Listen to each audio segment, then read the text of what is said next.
ছড়ার যে ঘটনা ঘটছে তাকে নিয়ে কি বার্তা দিবেন? এটা আমাদের কাছে এটা দুঃখজনক, এটা হওয়া বাঞ্ছনীয় না।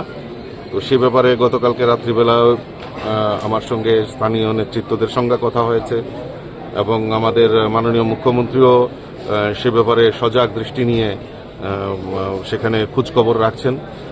এডিশনাল ফোর্স পাঠানো হয়েছে এবং সেখানে যাতে শান্তি কায়েম হয় তার জন্য প্রচেষ্টা চলছে এবং আমাদের একটা টিম মাননীয় মন্ত্রীদের নেতৃত্বে বা পার্টির কার্যকর্তাদের পার্টির নেতৃত্বদের নিয়ে সেখানে একটা টিম অতি দ্রুততার সঙ্গে পৌঁছাবে এবং সেখানে প্রশাসন স্তরে এসডিএম বা ডিএমকেও নির্দেশ দেওয়া হয়েছে সেখানে যারা ক্ষয়ক্ষতি হয়েছে ক্ষতিগ্রস্ত হয়েছে তাদেরকেও কিভাবে পুনর্বাসন করা যায়, কিভাবে সাহায্য সহযোগিতা করা যায় সে ব্যাপারে আমরা পদক্ষেপ নিচ্ছি। আমরা আমাদের মাননীয় মুখ্যমন্ত্রী সে ব্যাপারে সজাগ দৃষ্টি নিয়ে পদক্ষেপ নেব।